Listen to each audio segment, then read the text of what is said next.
Hello there, and welcome back to War Thunder. Today I want to present you for some first impressions the OF-40 Mk.2A. And there is only one question that you have to ask yourself that I can answer to you with yes. That is it you, Leopard A1A1? It has the same battle rating, it has the same gun statistics, the same ammunition, it has very similar maneuverability and mobility, armor protection in general, and also survivability is very similar. So this is a very nice tank to play, I have to say. It is again bringing heat FS with that kind of firepower to a lower battle rating. Furthermore, it shares with the German Leopard A1A1 the stock grind, the same stock ammunition. The two differences that I can say is that it is actually equipped with a 50 cal, which helps you against some of the pesky helicopters and also versus lightly armed vehicles. Furthermore, I think the tank looks absolutely fantastic. It looks from the front a bit more like a Leopard 2K and from the rear a bit more like a Chieftain Mark III. It has some similarities, but I think when we have a look at the gun, it is actually equipped with a different name, and I think overall it is like your Leopard A1A1. So the next thing that is different is the scope. It magnifies a bit too much for my personal taste, but in general a lot of people like maximum magnification. But for me personally, it looks like a tank is way closer than it is, so I do not elevate the gun as much as needed, and then I just, you know, let the APFSDS land in the sand or the dirt, whatever. The next thing is, in a normal battle you barely make any silver lines. The ammunition is not that cheap, and your income is also not the highest despite getting loads of kills and so forth. So I have one ridiculous scene, and then I want to show you one battle in particular that I think is just showing how to play the tank, how to support your team, how to work together with your team, and then how to mangle the enemy team. And please forgive some of my shots. I'm a bit rusty. Now I switched over to my other system, to my newer PC with the 4K monitor and the better graphic card, and yet I play worse because the worse the system is, the better that I play. So, but I hope you still enjoy it. So yeah, let's go. So now let's start with actually probably the best scene ever that I played in this tank, and that I managed to do in some other tanks as well. You may be aware of this location. This is now Cologne, or Advanced to the Rhine, and I spawn here deliberately on the south, and my intention is not to go for A because you just die in the caps and it's always just a shootout. I want to make the play.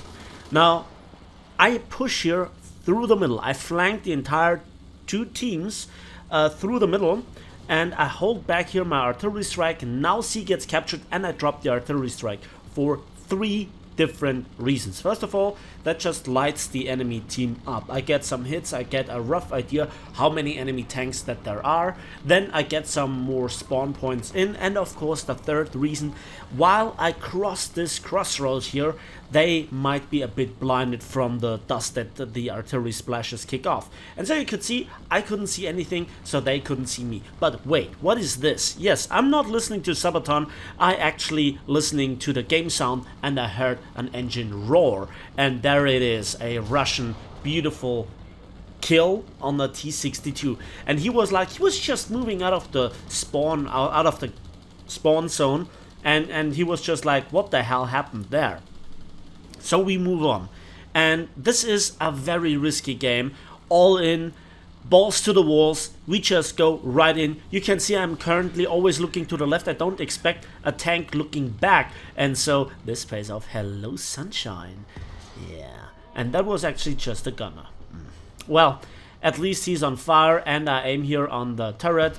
knock out the crew, and yeah, there we go. So I look here into the enemy spawn location, if the T-62 will respawn and try to go for the revenge kill. This is very risky as well.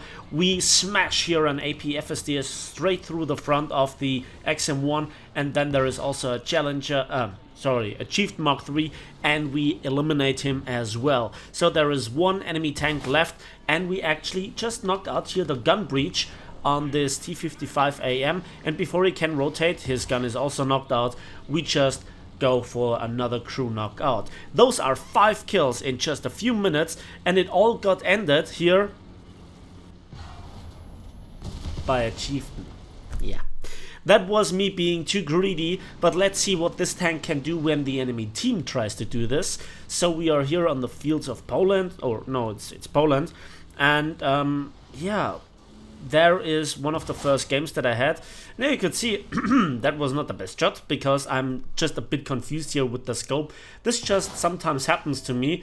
Where did I really underlead that much? Okay, let's just correct this, and let's make sure that he turns. So we tracked him, and we took out 2 of the 4 crew members. We planted right one through the front, and there we go. First kill of the match. That was a bit wasteful. The shooting could have been massively better. I completely agree with everybody that is criticizing me here, but that was one of the first games that I played. I was just not used to the scope, which was just a little bit confusing. But the enemy just keeps feeding me the kills. First, we knock out the firepower, the gun breech and the gun barrel. Then we switch here to the M60 and or to the Magach. It's always a fine cheap kill. What is your era worth, sunshine, if I shoot AP-FSDS? So it's always a bit strange when you go into the argumentations. We knock out another XM1. So I think if he would have catched me in my stock grind, where I would use mainly hash or mostly heat, then yeah, but I think even the AP-FSDS would have punched right through. So 3 kills right early on. That is actually pretty nice, and I hold here the position. My intention was not to cap C. On this map, from this side of the map, C is relatively open. You can get shot from the ridgeline, you can get shot from the spawn. You have barely any cover at all, and it is very, very risky. And so it is also very risky to spawn here on this location. And what do I see there? Yes, that's another tank. That was a bit high, and we knock out the gun barrel and the cannon breech. So the advantage here of the T-29 is that, or in this case the T-34, they look just very similar, is that they have armor, but against AP-FSDS it's no use. So up-tiering heavy tanks, sadly in this game, is of no use. This is what I actually criticize all along for the Germans, for the Russians, for the British, for the Americans, that the entire value of armor gets, well, degraded, and it's just no use. So mobility and firepower is so much more worth. Talking about mobility and firepower, there is now another tank that I just tracked, and then I don't know where he really came to stand still. But this is a very chancy shot. So we take out the gunner. That allows me to safely go for a 3rd shot. Despite him smoking up. Oh, come on. So you can see the shrapnel pattern is not the best. I adjust here just a little bit, and that's enough to get here the last crew member and also blow up the ammo rack. So that brings me now to this scene here, and hello sunshine, nobody likes you, just please go. Obviously I'm the first one he goes for. The AP-FSDS misses, but we have the 50 cal as a backup, and that always pays up. So I get here set on fire, my engine and my transmission are knocked out, I extinguish the fire, and there is another helicopter. But playing as anti-aircraft with a tank doesn't really pay off. My gunner is knocked out and there is nothing that I can do. So the XM1 flanked me here as I tried to flank his team. And now this gameplay here is now the last gameplay. Now there is always a certain pattern to how I try to approach a map, and I try to combine it with the strength and the weaknesses of the tank. I try to avoid the weaknesses, I try to max out here the strength, what the tank can do. The tank is fairly mobile, it has very good magnification, it has APFSDS, so what is there more to wish for than to go on a flanking route? So I actually always miss out on the initial caps, because while you can capture them, it costs you one thing and one thing only, and that is time. And time is the equivalent to travel distance to overall mobility. And so you can waste a lot of potential if you just spawn in too late, if you don't go for the flank, if you just maneuver too much, and if you cap. So cap is one of the most rewarding actions that there is in the game, but if you share it with many people, that even costs you longer. And so since I do not really believe in oh, that was just such a tiny miss. Again, the scope is just something I personally cannot come together with. And then we rebalance a Schollkaldalet. What a satisfying feeling.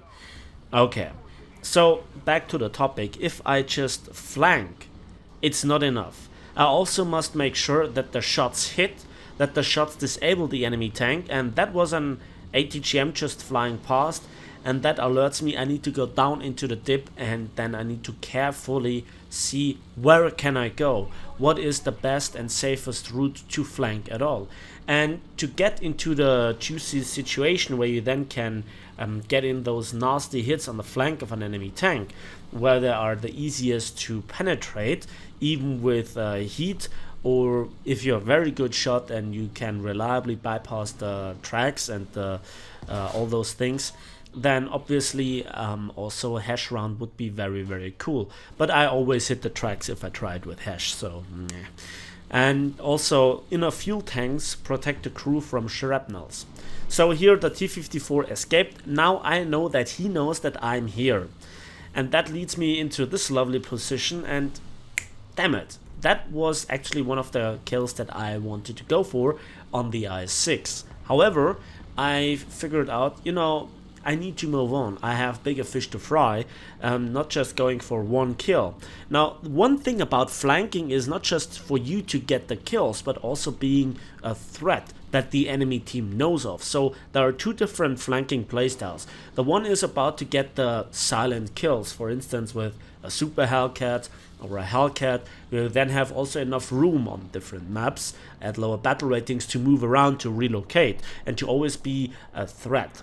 But if you are, for example, a fast tank, in theory, with a hull down capability, very strong turret armor, you can actually think and make the play in such a way that you force the enemy to come after you, so that you actually distract them from their actual objective, taking the cap, giving your team enough time to reposition themselves, to set them up, to capture the point, or to underwhelm now the lesser numbers of enemies. That's at least the theory. In practice, this is not very often easy to do, and there are just a handful of maps where you can do this.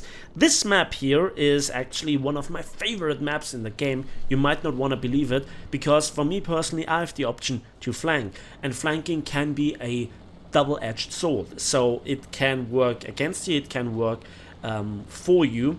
You have to play it, and I have actually no interest in trying out to face the enemies head on, despite having the strongest APFSDs, or one of the strongest APFSDs at this battle rating, and also a stabilizer and the usual 6.7 reload for an ace crew.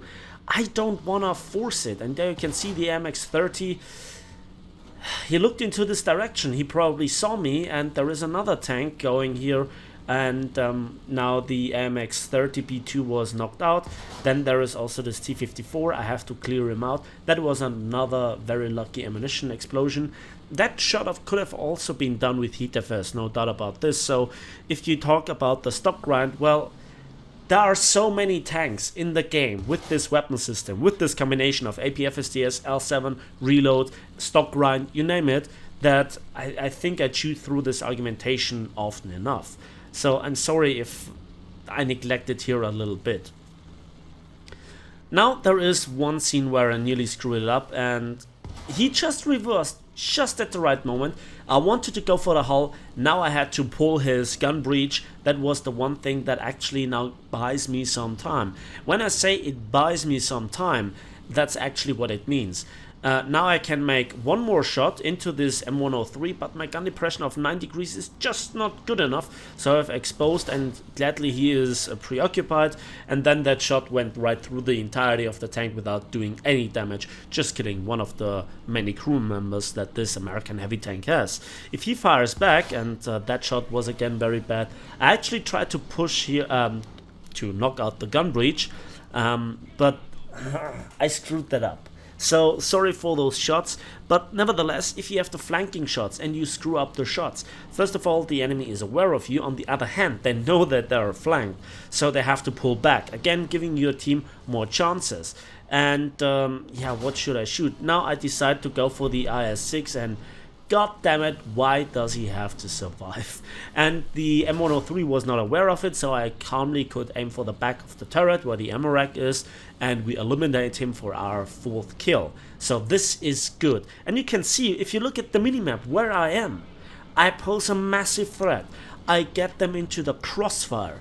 On the other hand, I must not overdo it, I must not push it, because if one shell goes into my direction, I'm either crippled or entirely knocked out. And then this huge amount of work that I put into my flanking maneuver, in sacrificing the income of the capture zone or capture zones, and also for maybe some more kills if I really have the better aim and are you know, drilled like a team that is on crack, like a rattlesnake with his reflexes. Yeah, I actually feel it at my age. So this is now the situation where you have to be calm, okay? You are the threat. The game is already decided. We have all 3 capture zones, and this was not really spawn camping, spawn pushing. This is just a War Thunder map design, and this is probably one of the best map designs that there is, because the combat zone itself is maximized not just in the horizontal but also in the vertical, so there is a depth of the battlefield which I love. Now the minimap was pinged near A, and it can be that due to the map design and through the various small valleys that there are on this map, an enemy tank could have bypassed me without him realizing that I'm here, and the other way around. So there is a BMP2 that is wreaking havoc. I see here my tanks disappear. I see him actually on the minimap, and I'm just about to get into position to try to get visual contact on him. And in this case, a heat FS is better because you automatically hull break him. But the second I got visual contact on him, he gets just blapped by a Leopard A1A1 with the mighty L44. Okay. So all the way back. So this is another thing. If you are then behind enemy lines, you are just so devastating in theory, and you can stop or bring advantages by the enemy team to a dead halt. And I did not see him up until the point that I saw him, which was way too late, but he did not expect me to be there. On the other hand, he probably was going for me and didn't find me, so he tried to snipe the hill. So this was just luck. There was a lot of luck involved, and that was my ace, and I was very happy about this because my positioning, my reacting was just textbook like. My shooting was debatable, yeah, but on the other hand it paid off in the long run. So winning the game, giving your team the help that they need, the slight advantage to tip the balance in your team's favor, that is what you can do with this tank. It has the mobility, it has the firepower, and it has the gun handling together with the ammunition. The stock run, in my opinion, it was worse in the past, where you had just an APDS that just disappeared, that didn't do a lot of damage, and where the gun, especially at long range, was highly unreliable. And with this tank you get the heat FS, with which you can work over most of the enemy tanks except a few of the with the era protection, already at rank 2, just with the Leopard A1A1, of which this seems to be in large quantities a copy-paste tank. So the gun can be an Italian design, or it's just renamed. I don't know, but statistically, the values on the stat cards are just Leopard A1A1 all over the place. And the tank has a very striking resemblance, not just in the looks, but also the playstyle. This is basically the essence of the video. So I could have done it in like 1 minute, but there are people out that want to have an in-depth look at what the tank can do, what the luckiest situations can be, and on the other hand, how you can work for your average game on big open maps, where I think such tanks are just well suited for. So, he just moved a little bit forward, and that was the reason that I missed here the rear ammo rack be in front of the engine just by a touch, and that gave me the 4th assist instead of the 6th kill. But that's good enough for me. Rather than having a huge kill number, I think more is the playstyle, more is the tactical insight, and I hope you appreciate this with giving this video a like. Yeah, I'm that kind of YouTuber. So this is now the end of the match. I got here Wingman. There was actually another player that had also a very fantastic game and survived it, got 7 kills and therefore deserved the Survivor Award. Let's have a look what we actually achieved. So 37,000 civil lines and 4,500 modification research points. I get here obviously a little bit of a penalty for the vehicle research as I'm researching another one, and there you can see 13,000 silver lines of ammunition refueling costs, and that obviously drops then the overall gain or the overall positive result to under 24,000 silver lines. And that overall is still on a very decent game. No capture zone, but 4 assists and 5 kills. That is still a nice game. So this is in a nutshell of 22 minutes the OF-40 Mk.2A, one of the best tanks that the Italians have to offer, a very nice tank that they actually need in their lineup to have a serious player aside from the automatic or also all the armored cars or mobile cars with the recoilless rifles. I think the tank plays nice, and it is nothing new for me as a player that has experienced the Shot Caltalet, the Leopard with the L44, and also the Leopard A1A1 or the TAM, or tanks with similar performance at this battle rating. Nevertheless, I think good performance never gets old. So that's it for me today. Thanks for watching, thanks for listening. Please give this video a like if you did, subscribe if you want to see more. Let me know in the comment section if you like this kind of first impression presentation, or if you like to have a proper tank review. And as usual, we will see each other in the skies, on the waves and on the battlefields of War Thunder.